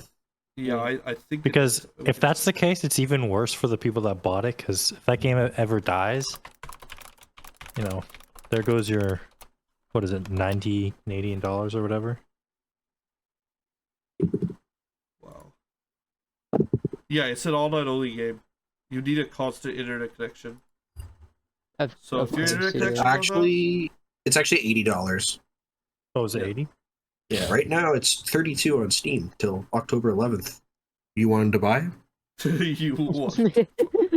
No way. Wait, I'm looking at this, and they basically tweaked a little bit of the animations from Assassin's Creed Black Flag. Like I can see where the person, so that you have like some, you know how in Assassin's Creed you have a person beside your captain, like Yep. your first mate or whatever. They still have that in the exact same position. I mean, I'm not surprised at all, because like that's what they were trying to base it off of, like the Assassin's Creed Black Flag combat, and they still screwed it up because a lot of reviewers have said that they liked Black Flag's combat way more than this game. So that's telling you something, that Bro, a game that was released I think almost 10 years ago has better combat. Like Honestly, wait, these games when was Black Flag released? 10 years ago. 2013, 2014. 2013. That was released 11 years ago. 11 Yeah. years ago, and it had Bro. better ship combat. And It they had a gave that better game out for story. free. Most to of the these PC games players. that come out feel like asset flips of their previous titles. Exactly. unironically. It's so embarrassing. I don't understand why they thought these were good ideas. And then, when they've spent this type of money on this, like this is It looks really like a good. mobile game, honestly.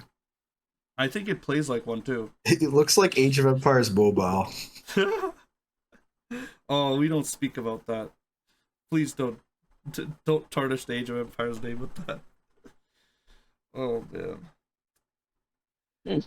Okay. Like- yeah. Like Sea of Thieves tries to look ugly and it looks better than that game. That's crazy. Exactly. That's what I was getting to as well. Like Sea of Thieves is a much more buttered down game, but like it still looks better in terms of like what it's going for.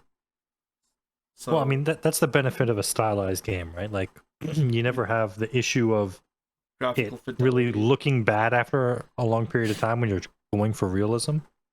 I mean, versus yeah, going that's for why No stylized. Man's Sky does really well too. Like it's kind of stylized. It's not really just like, realistic looking. I feel like stylized is such like a safe, like it's so safe that every like huge corporation's got to make every game stylized. It's kind of I don't know, like I don't really like that.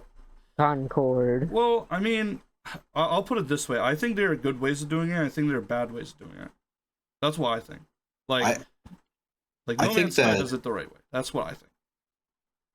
I mean, if you want to talk about graphical fidelity and like, I prefer a stylized game, and then the textures. Like that's the main problem with these games is the textures are so large you have to download a 400 gigabyte game. Like I'd rather it be stylized, and then I have to save on gigabytes. Yeah, like what's it called? Like compare Fortnite and Warzone. Like you're downloading what, like I think 80 gigs for Fortnite, and Warzone you're downloading 200 gigs, over 200 gigs, and that's kind of like the spot where I'm like, yeah, no, I think I see the vision. Actually, that's another thing I'll say too. Is like Fortnite, it's a game that's stylized, but I don't think they do it wrong. Maybe you might disagree, Howda, but like I think Oh, that Fortnite looks great for it being stylized. You have options. Fortnite has options where you can download extra assets for higher graphic fidelity, which I think is exactly what game studios should be going for. You have the option to choose to, if your computer can handle it, have better graphics at the cost of gaming performance and storage space on your computer. Though, like I think that's exactly the way forward for games, in my opinion. yeah, I agree with that as well. Yeah, I mean, I don't think it's always bad. I just don't really like how it just kind of feels like the default that every new like multiplayer game's got to be like stylized graphics. I agree And with you on and a that. lot of them kind of look the same too. Yeah, like I agree. It's Like, safety, though. as you said, Concord. Yep, that game does it incorrectly. What was it? It's the Overwatch. It's Overwatch yeah, style. it's like that Overwatch like style. Oh, that's true actually. Yeah, a lot of them do just look like Overwatch. Yeah, because a lot of them think like they can kind of recreate that feeling. They're like that's with Paladins as well, and so many other games. Paladins came first, though. Yeah, Paladins did come first. That is true. I actually shouldn't be saying Paladins copied Overwatch, because it's actually the other way around. Anyways, unless you guys have any other Ubisoft games, we're gonna get to Assassin's Creed, the big one. So okay, I'm gonna be honest. I think there's been some good environments in the like more recent Assassin's Creeds. The environments are okay. Like Assassin's Creed Origins, I thought, like, being in Egypt and whatnot was kind of cool. And then like I've been told by some people that they kind of liked the environment in Assassin's Creed Mirage, right? So that's the only like kind of positive thing I can kind of throw, and I think that might still kind of move ahead, but I don't know. I also put it a little bit of limbo because I've been told that there's a lot of historical inaccuracies, so I think the environments will look a little weird in the new Assassin's Creed. Now, I'm not saying Assassin's Creed games are supposed to be historically accurate. Of course not. They're fictional rewrite-ups of historical events. A lot of them definitely are. That's like the point of the Assassin's Creed series.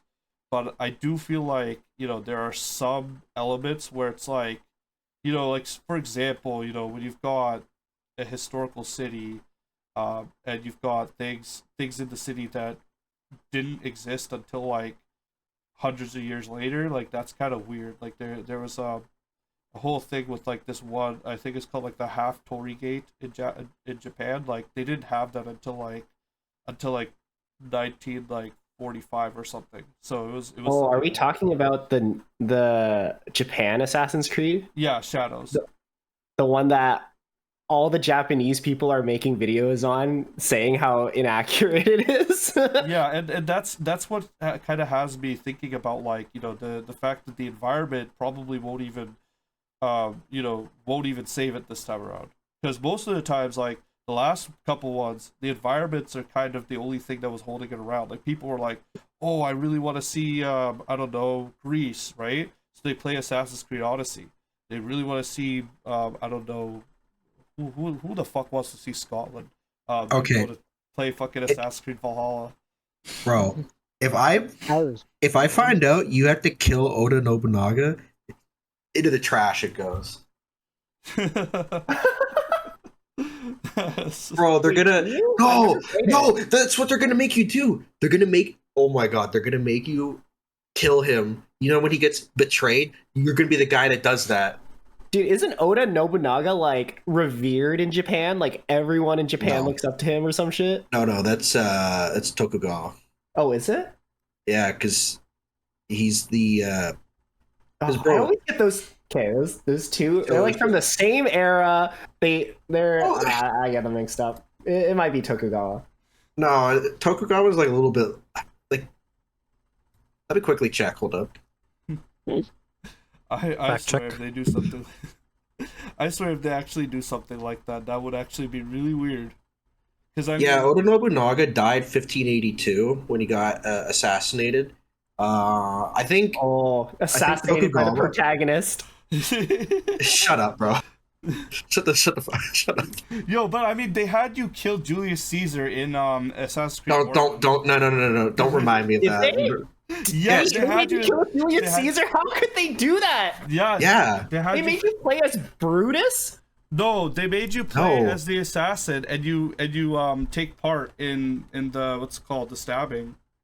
Oh my god. Bro, Made you that would brutal. hurt, bro. Dude, every time I would stab, like that gif of the black guy crying with the gun. That'd be Yeah. Why would I want to assassinate Caesar? Yeah, I know, right? bro. I want to march across the Rubicon with him. What are you talking about? Dude, he's gonna set the Senate right. He's gonna destroy corruption in Rome. Oh man, it's so crazy because like they make you do a lot of historical events. So I feel like this is kind of in line with what they would do because been doing this. But like what's weird is that you in Assassin's Creed Origins was the first time we kind of saw them like have you fight like mythological shit. They had that in Assassin's Creed Odyssey way more often from what I heard. I didn't actually play Odyssey. But like that was something that I always found kind of like weird where it's like, oh yeah, so the thing is they explain the mythological stuff as what's it called? You know like the Assassin's Creed story how like everything's supposed to be from like the past civilization. Yeah, so they consider the mythological things that exist in that game as like artifacts left behind by the past civilization. So like, all the Greek gods and the Apple of Eden and whatever else that exists in the world that are mythological is like, or not just mythological, even religious, are considered like from the past civilization in Assassin's Creed. That's always been there. Yeah. From like the first game, right? Like with the Apple of Eden. Yeah. And that's what I was saying, basically, is that like that's always been there. It's just that they've went from like the one item, the Apple of Eden, to like kind of, oh yeah, now you've got like full bosses that you fight and things like that that were like, just mythological stuff that we know of. I mean, that's not too bad, I guess. But I think the problem kind of happens when like, they haven't really chosen which one to kind of go with more. I personally feel like it was better earlier with just like the Apple and just like one thing. Well, in my opinion, I think it's fine that they're doing it because they've totally abandoned the. Okay, it's so long. I don't remember his name. Aiden? Was that it? No. Oh no, that's Watch Dogs. Oh, sorry. What's the starts with the D. Desmond. Yeah. Desmond. Yeah. So like, they've completely abandoned the Desmond story, right? So there's no need to worry about going through, having fun with some mythological stuff, right? Now it's just whatever. You're just playing in some past world, whether or not it was real or not. Which Yeah, I personally think is fine if it's well written and it's fun. But I feel like the problem was that it's not that fun. Like it's there's some fun parts, but then like most of the game is just like a chore. That's what I've been. That particular game had the issue of they artificially set you back in your XP gain and then sold you the solution. Oh, in Odyssey. No, not Odyssey. No, you're talking about the mythological. So the one where you're playing. What? Odyssey? Is that the one where you're playing as? It's the one in ancient Greece. Yeah. Oh. Like the Odyssey, like Odysseus. Yeah. Right. Yeah. Yeah. The one where you're playing as the Vikings or whatever. Oh, okay. Well, no, that's Valhalla then. Oh, Valhalla. No. That was the one that had that problem. And really, they did that? They really. Yes. They literally did that. They suppress our medicine. What's it called? They suppress our medicine or something. I can't remember the joke. They suppress our medicine so they could sell us the cure. Yeah. So true. That's actually crazy. Yeah. They keep us. They always keep us just a little bit sick, so they can keep selling us this medicine and buy for it. Just keep buying it. We're all sheep in the system. No, just you. What? I'm just kidding. Okay, so like yeah, I just don't have that much hope for this next Assassin's Creed game based on like the clips that I saw of like their combat showcase. I didn't think it was that impressive. When you've got a lot of new games with a lot more robust combat systems, and the crazy thing is, as much as I don't really like Souls-like games, I don't really play them that like I haven't really played them at all. I see me personally, I just see them mostly as like just rhythm games, because that's just what they look like to me. They look like you just dance around the character and figure out the timing. Like you just kind of watch and like do counter movements and stuff. I don't know. Me personally, I'm more of a fan of a different type of combat system, but like I personally think that those are more innovative nowadays than any of the Assassin's Creed stuff, where it's like the innovation is like in the dirt. Like there's basically nothing new. They've like they haven't developed anything interesting in the new combat system. It looks all the same. Like I don't know. There's just not much that could really save it. Like I mean, we'll have to see it's how the Assassin's world. Creed. People will play Assassin's Creed because they like Assassin's Creed and they like being an assassin and jumping on haystacks. but I like mean, you're not even an assassin in this game. You're samurai. but So. like that's the thing though, is that yeah, there But you're a will be ninja people- as well. Don't you play as a ninja? Yeah, you do. All right, let's not get political here. But like What? but like I'm just making sure.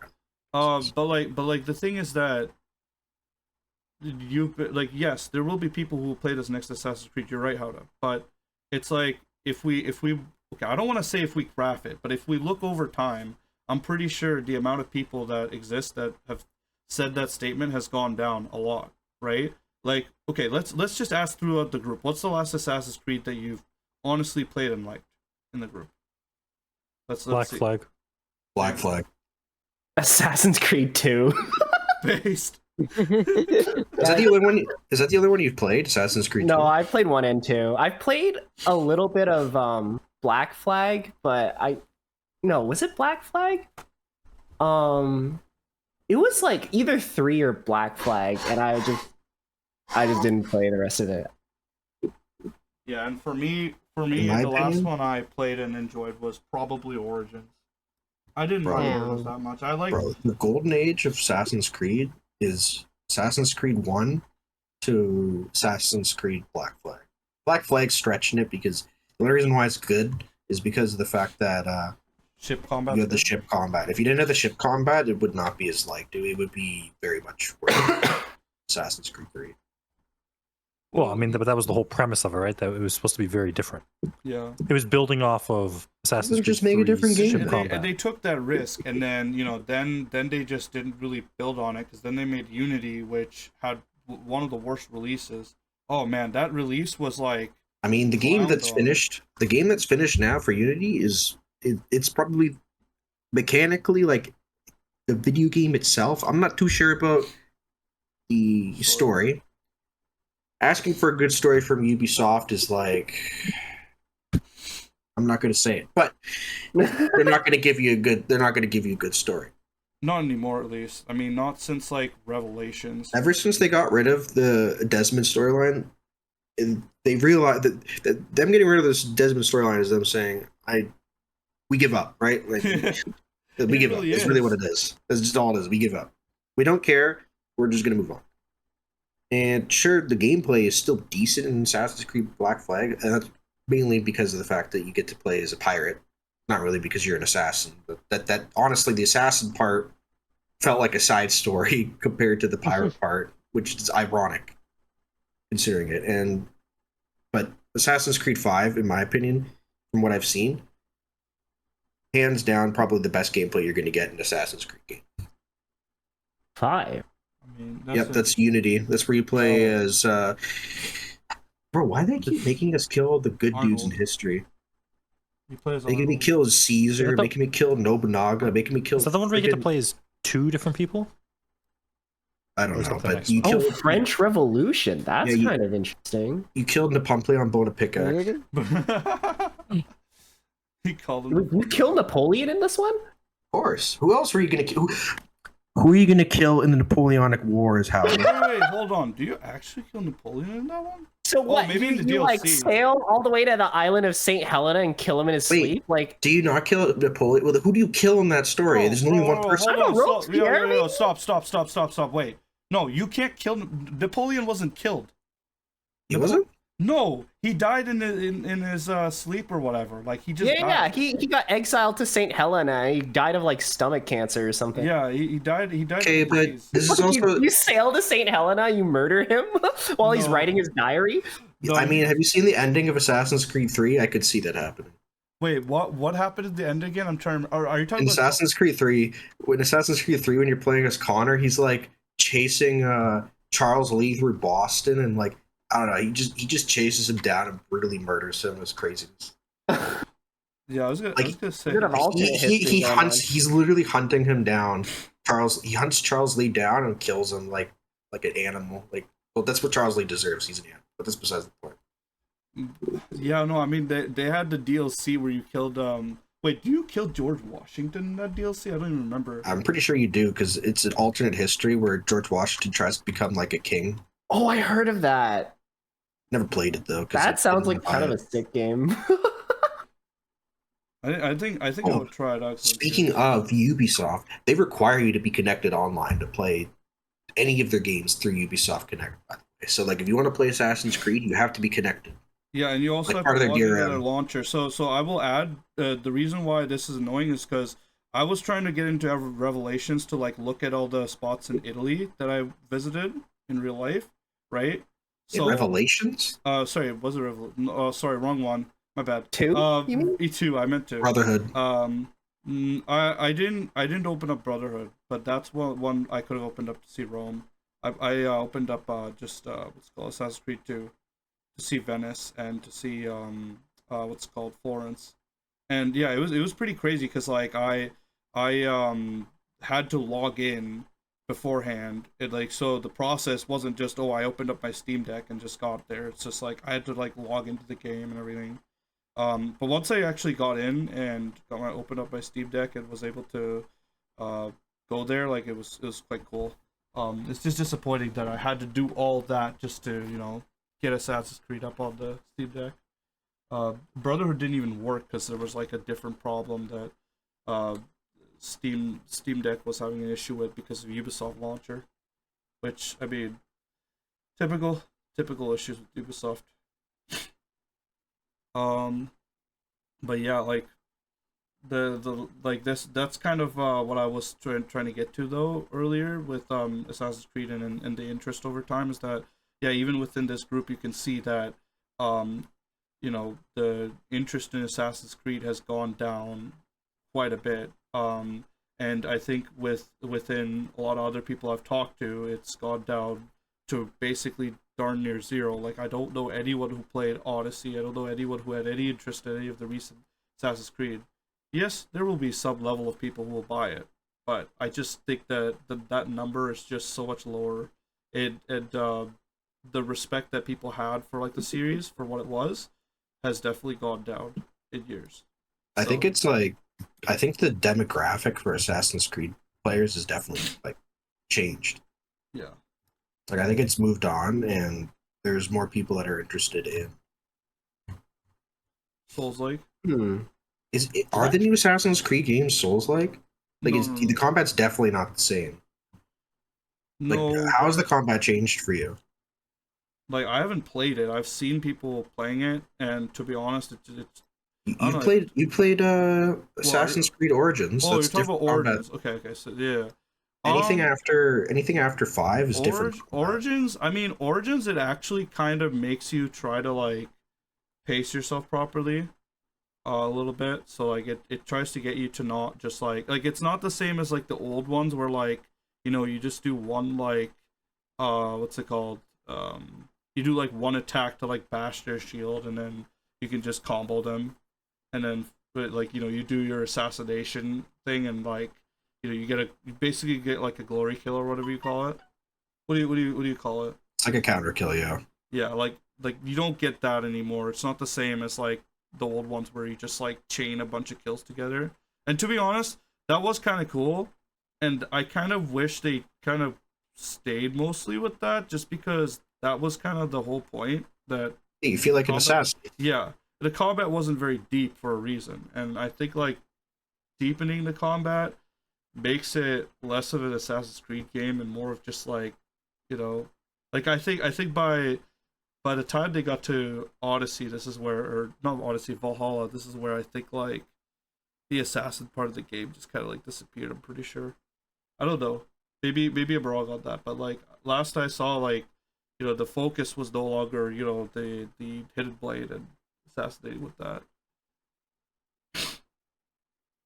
But yeah, it's like it's I just don't think like the combat is as good as like it's definitely not the old Assassin's Creed combat.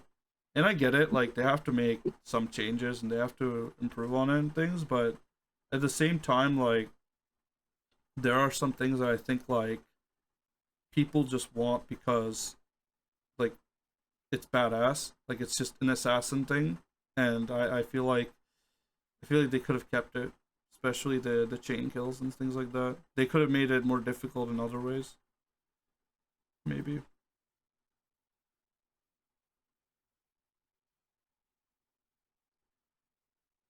So yeah, anything else anyone want to add on Assassin's Creed? I should say though, apparently the best-selling Assassin's Creed is Valhalla. That's Really? crazy. Apparently, it sold 19 million units. Do you have information on like do you have any basing it information on on- buyers? On what? Like, do you have any information on who's buying it? Like where they are, what kind of like Who's age buying group? it? What kind of like I No, thought I they aimed for, like, just looked up the $5. stats on the best-selling apologize. Assassin's Creed games. Apparently, it Is- grossed in $1 billion. It grossed $1 billion in revenue and made up like 42% of Ubisoft's earning for like that year.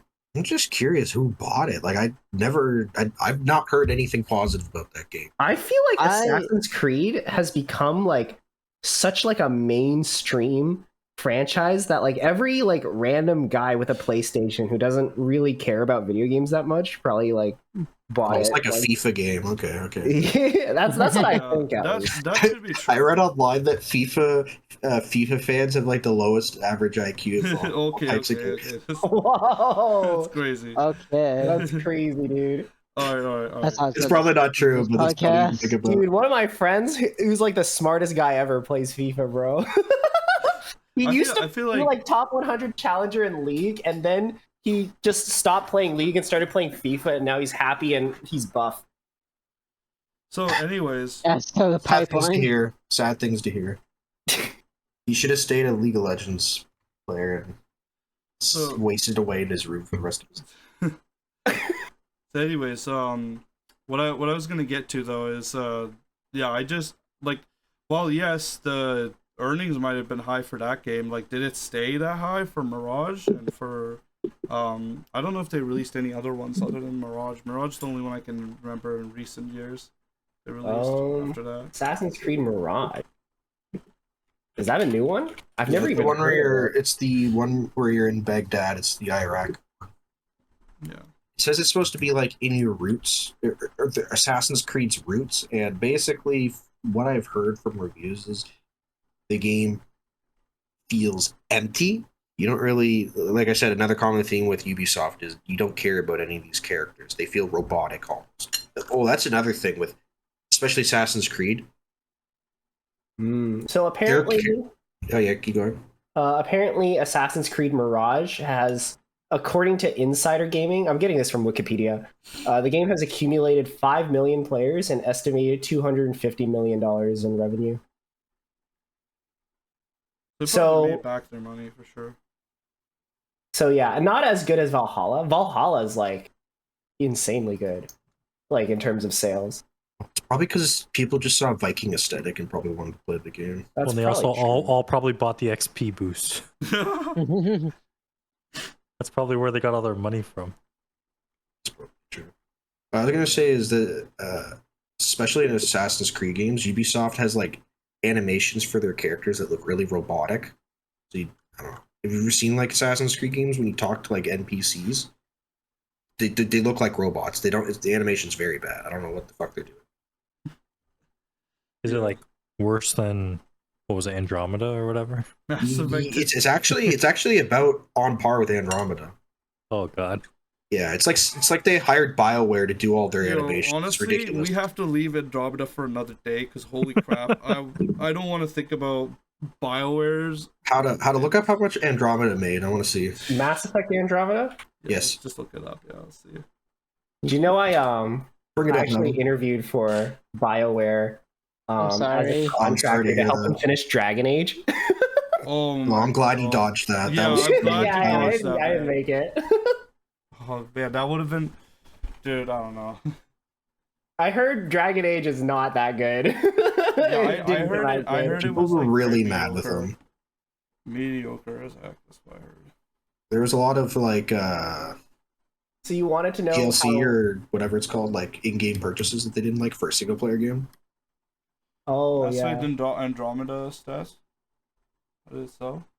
So Mass Effect Andromeda apparently was the third best-selling game of March 2017, the seventh best-selling game of the year, but it eventually dropped out of the year-end top 10. So it sold really good for a bit, and then it fell off. You know why I think that is, Hada?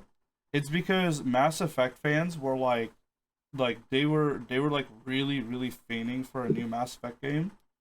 So they just bought whatever they could. That's why they like. That's the thing is like I could kind of imagine like because I was kind of okay. I will admit like I was kind of like hoping it would be a good game because you know I wanted a new Mass Effect game after 3. But when I saw how it was doing, I thought I was thinking like no, I think I should just you know let this one slide. See if they make something better. And that's the other thing too is that they ever since Andromeda they haven't even like released a new Mass Effect game in a while. Apparently, it did perform below expectation, Yeah, of course. Thank God. according to their CEO Andrew Wilson. I mean, let's be real here. Like most people who talk about Mass Effect nowadays are going to be referring to Mass Effect 2 and 3. 1, 2, or 3. Sorry, the original trilogy, because those are the ones that are well loved and well respected by the community. Andromeda is like just kind of like maybe there's a group of people who still kind of play it, but it doesn't have that type of interest at all. At least not from what I've seen. Like it's like that's why like it's probably and actually we should technically be using things like SteamDB to just kind of like verify that because just to see how many people play it. I'm curious. So if we look at Mass Effect Andromeda, yeah, you don't know how many people are still playing that game, and I know it's a single player game. Okay, Or before you get to me for that, I know. Probably like 300. Yeah, you're right on point. 334 players. Yep, got it. You know what's Okay. so funny? And how many so people are funny. playing Skyrim right now? Oh, I will tell you, it's At probably least one. At least one. 1,560 people are playing Skyrim. Damn. Wait, Is Wait, that wait. Skyrim special edition or like Oh, what edition are we talking yeah, yeah, about? sorry, I'll click on the right edition. That's my bad. Holy 21,897. That's Holy. fucking Yeah. crazy. So It's because of the mod support, bro. Yeah, you get better mod support on that one. That's true, yeah. Yeah, maybe And- if Starfield was good enough, modders would actually mod the game, but it was too boring, so they stopped. back at the multiplayer mod, they just Now, I do gave feel up. like it's kind of like an unfair comparison, but like just based on like age, like right, it's like some games age way better. Like I guess Andromeda doesn't have any major modding community, I would imagine then. No, I don't think so. no, I don't. You know what's really funny though? So I looked at the accolades for Mass Effect Andromeda, and the only award that it won was most wanted game. That's a That's not true. that's a roast. Holy fuck. Most wanted, but not really. but nothing wanted. else. Yeah, Assassin's Creed Valhalla has about 1,200 people playing it. Damn. And then I tried checking the other ones that we play, Assassin's Creed, but I feel like all of these are not accurate enough because these are all PC players. You got 593 people playing Black Flag. Yeah, like I think in all reality, like, yeah, how does right? There will be people who will buy Assassin's Creed because it's Assassin's Creed. But I think that it's definitely not going to sell as well. I think over what I've seen. I actually think it'll sell pretty well. You And my think? only reasoning this is because it has to do with the same reason why Also well. Ball sold balls, because everyone bought it because you're a Viking. It's cool, right? Viking, Norse mythology. It's cool. People want to play that, right? Despite the fact that it's they don't really make good Assassin's Creed games anymore. They basically just utilize the name brand Assassin's Creed to get their game. But they could just name it whatever they want and then just show the gameplay and people buy it, right? It's a fantasy game where you go around and kill people, right? That's just what it is now. And that's what they're going to do with the new one. It's just going to be Assassin's Creed in Japan, and everyone's like, "Oh wow, I love Japan, so I'm going to buy the game." It's just how it works. I don't know. Yeah, dude, Yeah. it was like you get to play as a samurai, you get to play as a ninja. That's cool. People like that. Ubisoft is already facing a crisis with their stock. What they're looking to do, from what I understand, is they're looking to have the stock price fall all the way down to the point where it's it's like low enough that the Guillemot family and Tencent were going to joint buy it together, right? Take it private. That's what I was hearing, right? So what happened as soon as that happened is a bunch of people started buying the Ubisoft stock because they're like, oh shit, they're about to buy make the stock go private. And that's hurting them because if it goes up enough, then they can't just pull they can't pull the stock off and buy it as easily, or they won't. But either way, one thing that's for sure is that still will lead up to people buying and then people selling right away, and then the stock going back down to the bottom. Where it belongs. Yeah. And I think what'll happen is that this Assassin's Creed is really going to be a testament of, do they have enough of those people who don't care enough to buy it, that the stock rebounds and Ubisoft continues doing what they're doing. Ultimately, they're losing so much money. The shareholders have already spoken. They want the Guillemot family to change how they're running things. The CEO has talked about this. This is all over mostly their Star Wars game, but I think that's another thing too. Like, Star Wars is a series that's well respected all around, right? It's also a series that most people who don't really know about video games usually will end up getting because they love Star Wars, right? But I think that's just kind of an indicator, like one of the few indicators, and then not to mention the amount of budget that they blew trying to get that Sea of Thieves clone. What was it called again? Skull and Bones made. Like that amount of money is still something that they're dealing with the fall off of. So I think, like, all those factors combined, this game is ultimately going to be their last call to make back their money, right? So will they do it? Maybe. I mean, again, as Hauda says, a good point is, yeah, people will just buy it because it's Assassin's Creed, and sure, if that happens, that I guess will work out in their favor. But I think, in my personal opinion, that what they've done with these other games, including The Crew, makes me not want to support this company anymore. I can't in good faith support this company. I know there's some games people love from this company still, right? And I like their older games, sure. I know you've got Alex, who still plays the Tom Clancy what's it called, Wildlands series, I think. We've got people in the group who still play Siege, right? But me personally, like, I don't have any interest in any of their other games as much anymore. Older versions, I have copies and I can play, and that's fine. But like newer games, it's just I have no reason to continue supporting the company. So, anyone feel differently about it? No, not particularly. The podcast has hit 2 hours and 5 minutes. So if anyone has anything else to add, this would be the spot. Anything else they want to comment on? I'm gonna give you guys like, I mean, if you need some time, 5 minutes. Otherwise, Does we it have to just be wrap it like up.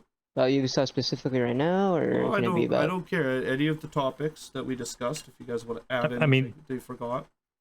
The only thing that I would say as like a last final note is Ubisoft has got a long time, like a long road ahead of them of goodwill they got to build back up. Exactly, and I agree with that. They could make Yeah. back their stock. They could sure as hell use this next Assassin's Creed to get out of the ditch that they're in. But it's not going to save them from what I perceive as the goodwill of the player base. The casual player base doesn't care, but the ones that like the ones that are that were like good fans of the games are gonna be harder for them to convince, and that's where they could have had a lot more revenue and money and things from. Like they would have gotten a lot more out of it if they just listened to the fans for those things. But that's ultimately the price that they pay. Anything else? I just wanted to add in earlier when we were talking about Black Ops 6. Yeah. I just wanted to say a quick word about zombies. I really, really hope that what they create is a good balance between old school like Black Ops 4 types of zombies, if they have to like modernize it, and like something for like new players to get new like players into the game and engage into the zombie storyline as a parent. Yeah, I think that's fair. I agree with that. I think that they should be balancing between zombies modes. I don't think that they should make it too outside of comfort zones either, or at least they should have multiple modes so that people can choose whatever type of zombies they want to do. Ultimately, that's what I've heard. So that's the only reason why I'm not as bothered about the zombies. But then again, I'm a casual zombies player. I don't have a strong opinion on like zombies modes in these games. I think it's fine for me. Fair enough. Anything else anyone else want to add? Well, I guess that concludes the first episode of our renewed G4 podcast. Thanks for joining us, everyone.